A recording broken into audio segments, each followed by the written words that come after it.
तर मग भारतामध्ये असलेल्या बांगलादेशांना आम्ही 1 मिनिट पण जिवंत का ठेवायचं, हा प्रश्नाचं उत्तर पहिल्या त्या लोकांनी आम्हाला दिलं. तर फक्त 5 मिनिटं आमच्या महाराष्ट्रातल्या पोलिसांना सुट्टी द्या, एकाला आपण जिवंत ठेवणार नाही. बांगलादेशमध्ये अल्पसंख्या आहे हिंदू, त्यांना आज ठेचून ठेचून मारलं जात. पाकिस्तानमध्ये अल्पसंख्या आहे हिंदू, त्याला पर्याय दिला जातो, या तर तू इस्लाम स्वीकार या तर तुला आम्ही मारून टाकू. मुख्यमंत्री लाडली बहीण योजनामध्ये बदल करा, आपल्या आदिवासी बांधवांना थोडा सूट द्या आणि नंतर 2 अपत्य लोकांपर्यंत ती योजना पोहोचणार असं नियम त्याच्यात घाला आणि तरच फायदा घ्यायला द्या. बांगलादेशातील अल्पसंख्याक हिंदूंना पाठबळ मिळावे व त्यांच्यावर अन्य धर्मीयांकडून होणारा अन्याय रोखण्यासाठी देशभराप्रमाणे सिंधुदुर्गातही हिंदू नागरिक एकवटले होते. बांगलादेशातील कट्टरपंथीयांचा अल्पसंख्याक हिंदूंवर अत्याचार सुरू असून त्याविरोधात हिंदूंचा हा मूकमोर्चा लक्षवेधी ठरला आहे.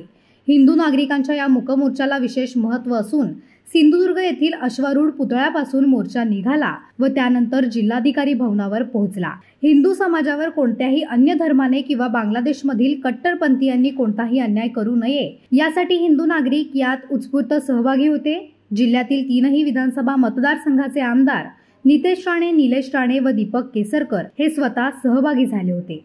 उपस्थित असलेले सर्व हिंदू बंधू भगिनींनो आणि माझे सर्व तरुण मित्रांनो,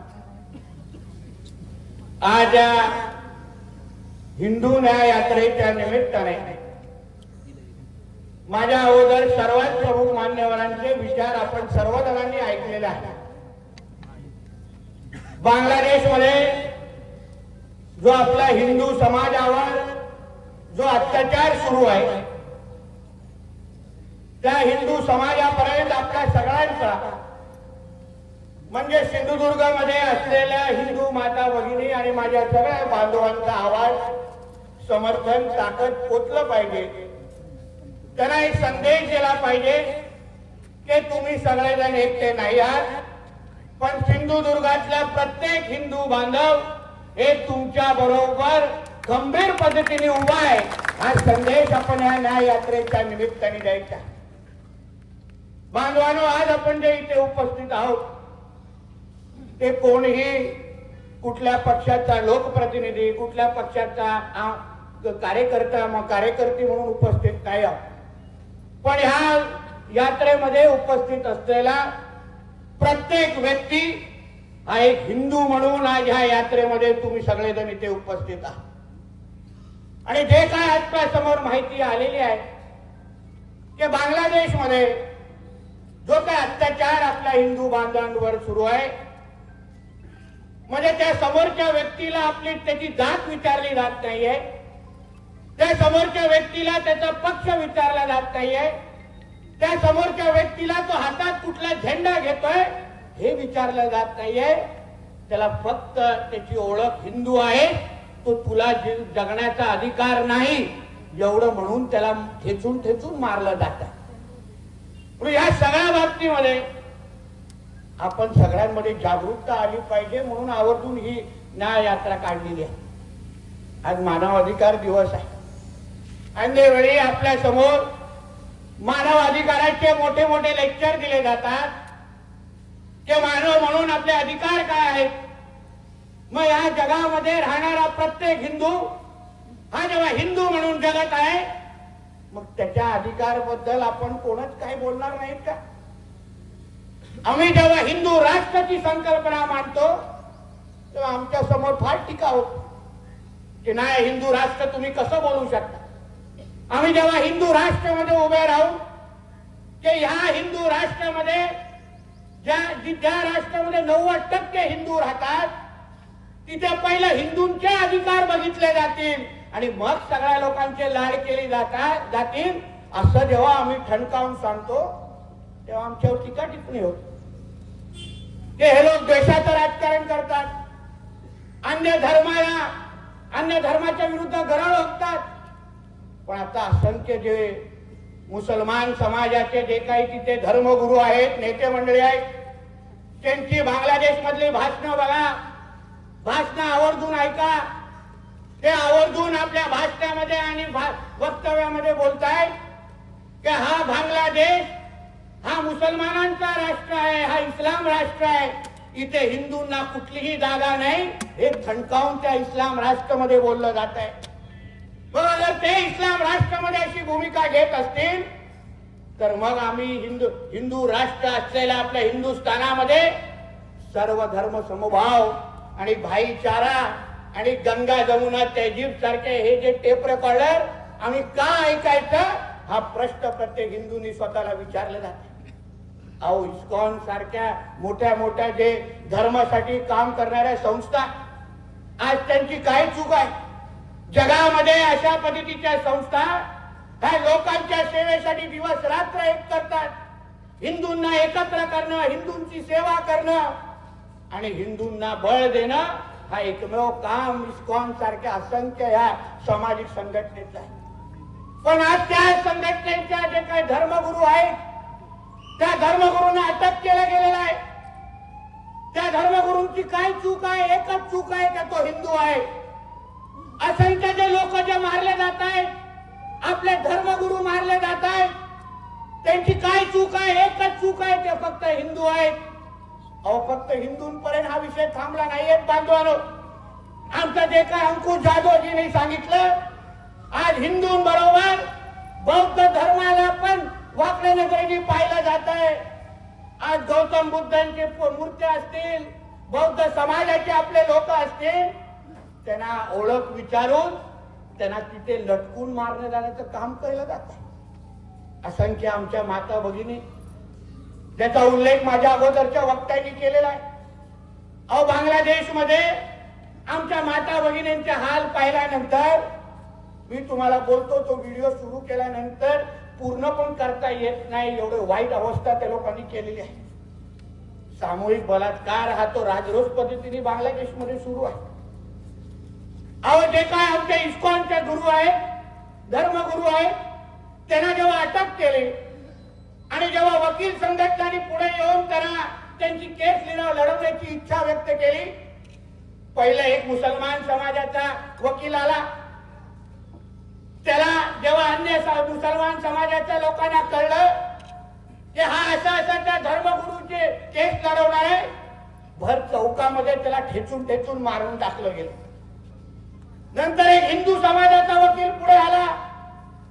हे जेव्हा जिहाद्यांना कळलं की बाबा हा त्या धर्मगुरूची केस लढतोय, त्याला एवढं वाईट मारलंय, तो कुठल्याही क्षणी तो मरून जाईल, अशा पद्धतीची बातमी आज त्या बांगलादेशकडून येऊ शकते. अशा पद्धतीच्या अगर घटना बांगलादेशमध्ये घडत असतील आणि आज जसं आपण या न्याय यात्रेसाठी हिंदू म्हणून जेव्हा इथे उपस्थित झालोय, आपण सर्वजणांनी या प्रत्येक घडलेल्या घटनावर बारकाईने लक्ष ठेवलं पाहिजे. ज्या पद्धतीने ते आपल्या हिंदू समाजाची हाल अपेक्षा करतायत आणि जेव्हा आपण कुठला आवाज उचलतो आपल्याच भारतामध्ये, तेव्हा केवढी नाटकं केली जातात, आमच्यावर केसेस टाकले जातात, आम्हा लोकांना सर्व धर्म समूहाची टेप रेकॉर्डर ऐकवली जाते. अहो, पण आता जे बांगलादेशमध्ये सुरू आहे, जे अत्याचार सुरू आहेत, त्या अगर तुम्हाला थांबवता येत असतील तर मग भारतामध्ये असलेल्या बांगलादेशांना आम्ही एक मिनिट पण जिवंत का ठेवायचं, हा प्रश्नाचं उत्तर पहिल्या लोकांनी आम्हाला दिलं. प्रश्नाचं उत्तर दिलं. पण निलेशजींनी बोलले ते योग्य आहे, केसरकर साहेब बोलले ते योग्य आहे. आम्ही हिंदू समाज म्हणून आज या समाजाला फक्त एका व्यक्तीवर विश्वास आहे, तर तो विश्वातला कुठलाही कोपऱ्यातला हिंदू असेल तर त्याला जगवेल आणि त्याला टिकवेल, असे आमचे पंतप्रधान नरेंद्र मोदी साहेब जोपर्यंत आहेत तोपर्यंत आमच्या कुठलाही हिंदू समाजाकडे कोण वाकड्याने बघू शकत नाही. पण मोदी साहेबांना ज्या पद्धतीने मोदी साहेबांचं सरकार आज बांगलादेशवर हावी पडतंय, बांगलादेशला इशारा देत आहे की तुम्ही अगर आमच्या हिंदूंचं संरक्षण करू शकत नाही तर भारताकडून पण तुम्ही मदतीची अपेक्षा ठेवू नका. पण मी मोदी साहेबांना हात जोडून विनंती करेन, मोदी साहेब प्रयत्न तुम्ही नक्की करा, पण इथून सिंधुदुर्गातून तुमचा एक हिंदुत्ववादी कार्यकर्ता, एक हिंदू समाजातला एक व्यक्ती तुम्हाला विनंती करतोय, अगर हे खरंच तुमचं कधी आपण एक आपलं ऐकत नसतील तरीही हे लोक नाटक करून दाखवत असतील तर फक्त मिनिटं आमच्या महाराष्ट्रातल्या पोलिसांना सुट्टी द्या, एकाला आपण जिवंत ठेवणार नाही ही शपथ घेऊन आपण निवडणूक लढवायचं. पोलिसांना सांगतो फक्त 5 मिनिटं मोबाईल बंद करून टाका आणि घरी जाऊन बसा. हे एवढे हातावर मोजणारे आहेत ना, आपल्याला 6 मिनिटं पण लागणार नाही. एवढे किडमकोड्यासारखे आपल्या महाराष्ट्रात आणि देशात आहे. ते निलेशजी बोलले ते योग्य आहे. आपल्या भारतामध्ये जे राहणारे जे बांगलादेशीला रोहिंग्या मुसलमान आहेत, ते कोणाचं पाणी खात पित आहेत, ते कोणाची जमीन घेत आहेत, ते कोणाचे अधिकार मारतायत, आपले मारतायत. म्हणून ह्या अशा लोकांवर तुम्ही बारकाईने लक्ष ठेवलं पाहिजे बांधवांनो. हे बांगलादेश मध्ये असलेले लोक हे आपले कधीच होणार नाहीत. कारण का ह्यांना 2047 ला या भारताला इस्लाम राष्ट्र करायचं आहे. ह्यांच्या सगळ्यांचा हे सगळ्यांनी शपथ घेतली आहे की जोपर्यंत या भारताला आम्ही इस्लाम राष्ट्र करत नाही तोपर्यंत आम्ही या हिंदूंना स्वस्त जगायला द्यायचं नाही. म्हणून या सगळ्याबद्दल आपण सगळ्या जणांनी फार जागरूक राहिलो पाहिजे. ही न्याय यात्रा फक्त इशारा आणि संदेश देण्यासाठी आहे आणि म्हणूनच आपण मूक मोर्चा काढला. पण मी सांगतो ह्या पुढचा जो मोर्चा असेल तो काय मूक मोर्चा नसणार. जिथे जिथे हे बांगलादेशी राहतात त्यांच्या सगळ्यांचे पत्ते पोलिसांकडे माहिती काढून पोलिसांच्या अगोदर आमचे हिंदुत्वाचे कार्यकर्ते त्यांच्याकडे पोहोचतील आणि त्यांना एका पायावर बांगलादेश मध्ये पाठवणार नाही. एवढा शब्द तुम्हाला या निमित्ताने देतो. धमकी समजायची आहे तर धमकी समजा. पण आज जे काय बांगलादेश मध्ये चाललंय हा कुठलाही हिंदू सहन करू शकत नाही. आमच्या धर्मामध्ये संयम दिला असेल. आम्ही काय तुमच्यासारखे कट्टरपंथीच्या नावाने आमच्या धर्माची बदनामी करत नाही. पण बांगलादेश मध्ये असलेला हिंदू ह्याला पण जगण्याचा अधिकार आहे. तुम्ही एक साधा विचार करा. बांगलादेश मध्ये अल्पसंख्या आहे हिंदू, त्यांना आज खेचून खेचून मारलं जात.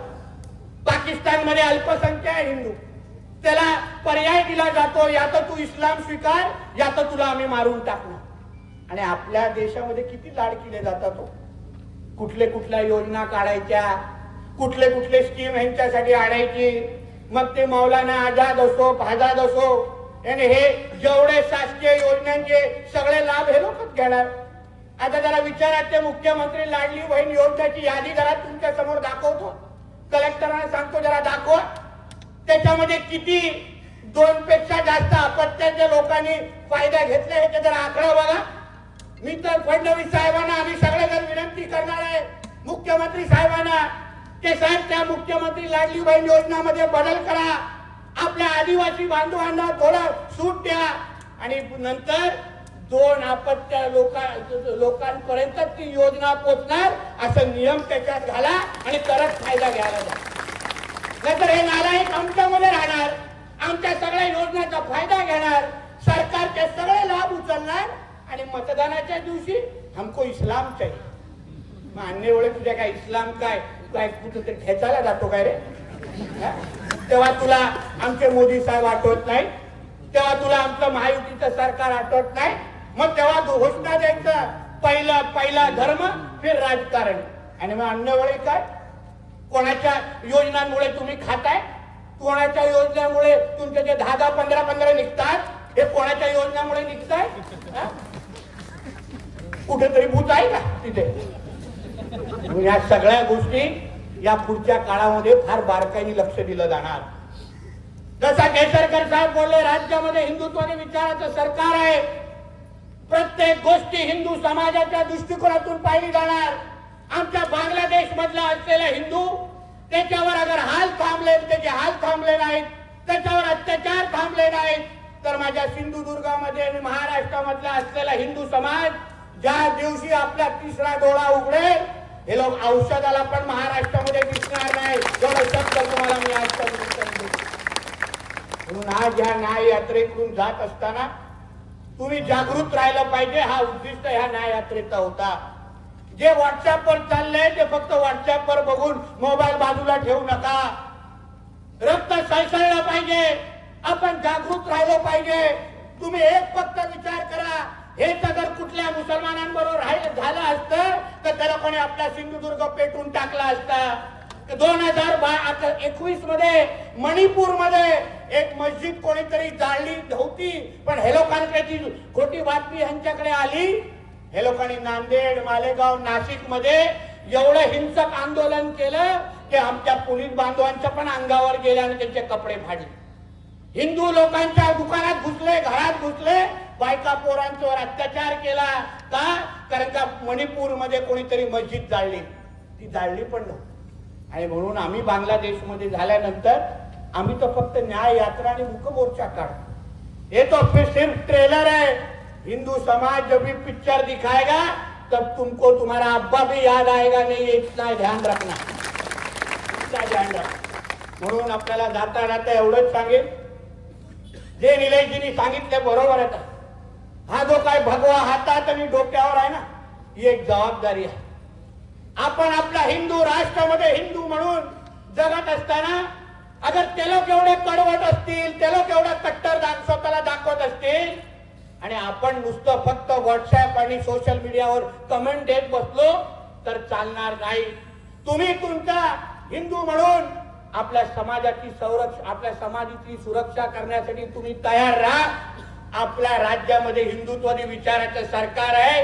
कुठल्याही हिंदूच्या केसाला धक्का लागणार नाही, हा शब्द तुम्हाला मी या व्यासपीठाच्या निमित्ताने देतो. करा काय धिंगाणा घालायचं आहे करायचं, आम्ही लोक बसलो नाही. काय चिंता करतात? 3 आमदार आहेत हिंदुत्वादी विचारात, 3 आमदार. आणि नुसते आमदार नाहीये, तुम्हाला माहिती आहे. म्हणून आपल्याला सांगतो, कसलीही चिंता करू नका. हिंदू म्हणून महाराष्ट्र असेल, सिंधुदुर्ग असेल, आपण अभिमानाने आपल्या आपल्या समाजाबद्दल, धर्माबद्दल जागृत राहून बांगलादेशमध्ये अगर उद्या ते काय आपल्याकडे वाकड्या नजरेने पाहत असतील तर इकडच्या हिंदू समाजाने भीती निर्माण करायला पाहिजे. त्यांच्या नातेवाईकांनी बांगलादेशमध्ये फोन करायला पाहिजे, अरे तू गप्प बस, नाहीतर मला उद्या माझी सकाळ दिसणार नाही रे बाबा, असा धाक हिंदू समाजाचा इथे तयार झाला पाहिजे. होणार की नाही?